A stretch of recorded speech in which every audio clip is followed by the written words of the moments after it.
leave book. He would buy the books and leave the books in his study in the bookshelf on his bookshelf, and I would search for books, and then I read all the books that he bought, and that's how he educated me through book reading by always shop the latest literature work. Did he bring opera home? Did he talk about opera? No. Okay, I'm glad that you mentioned that. Traditionally, all theatrical families, they will have their children learn Jingju and learn their style of work. But we as children, since most of our relatives have disowned us or we have disowned them, and that therefore we have no relatives. And our weekends were theater.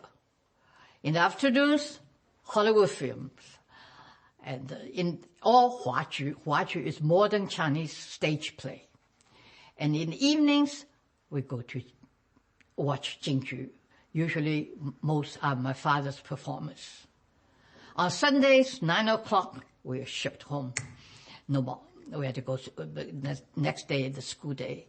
So 9 o'clock, home. But Saturdays, we can stay late till even 1 o'clock, 12 o'clock, or 1 o'clock. You see, those days, the Jingju Theater, the show ends in around 12 midnight. Oh, really? And that's our childhood during the period of time. But very early on, in my young age, we found out that we were not allowed to become actors. And that's one thing our parents didn't want us to be. So but we had play act at home, and I usually will, set up all the kind of performance on our own. But we were never allowed to learn Jingju, and never was told not to become actors. Did you want to be one? No, I always wanted to be a writer since I was a child because of my book reading. And my younger sister, always wanted to become an actor. What about Michael? Michael's childhood is totally a different one from ours, because Michael was born much later, and the time when he grew up was another era. Don't forget, China during that period of time, from the 20s to the 40s, the change is very dramatic, very drastic from one era to another. So what was Michael's childhood like? Well, now, Michael, he was number 5, right? I think the time when he started to have his asthma, his fate is sealed. That means he became my mother's focus, attention. He was the only child that had his cradle next to my mother's bed. My mother personally attended to him. But he grew up to be a very delightful child. I remember him as a young boy, and he was always curious in everything. I think because of sickness and the suffering, that when he's in a good health, his life, he's very, very enthusiastic in everything, and he's full of life, and I think he's ready to explore the world, and much more than any other child at his age. Like I say, he was a happy child, very happy child.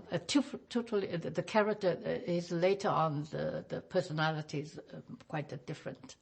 You were saying his childhood was so different than yours. In what way are they different? Different. Now, first of all, he could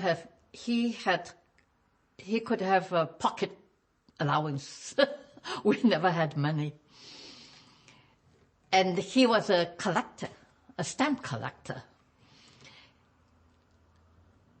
And I was surprised that I found out that he was trading his collection of stamps for better stamps. And then later on, one day I found out that he had exchanged one of his stamp albums for a camera from a shop. And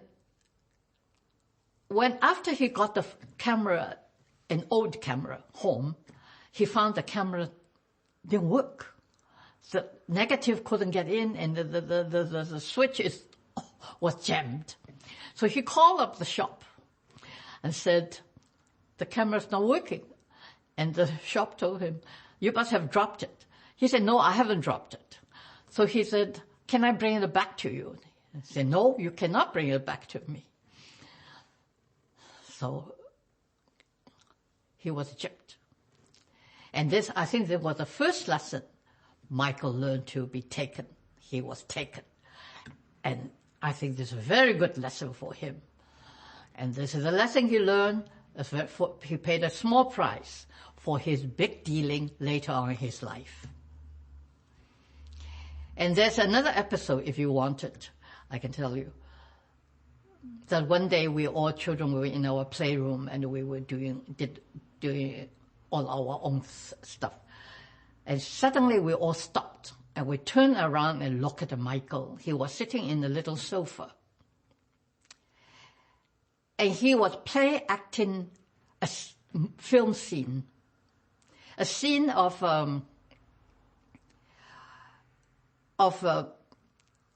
airplane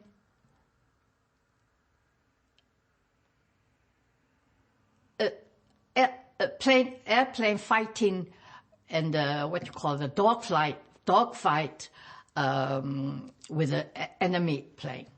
And he was the airplane, he was the pilot, he was the bombers, and he was the bomb itself that dropped out of the plane, and with his own soundtrack.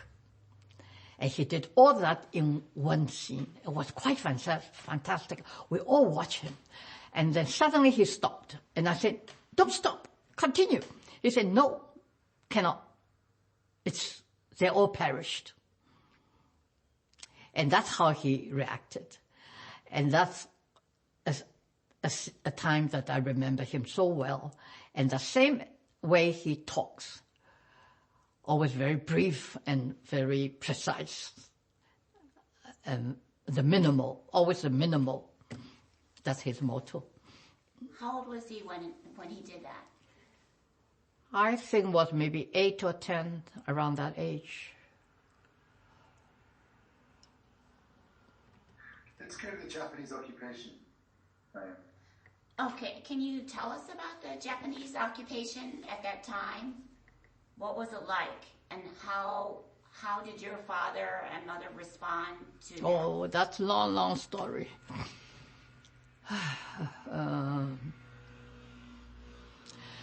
Well, the Japanese occupied Shanghai in 19... Oh yeah, sorry, the noise outside. The Japanese occupied Shanghai in 1937. The first few, they occupied the entire Shanghai, except the concessions, the two concessions, the international settlement and the French concession. But the two concessions were surrounded by Japanese military. And we Chinese call the two concessions at that time, we call it the solitary islands. They were all by themselves. And because during the same period, the European nations were in big trouble too. So they were not able to help the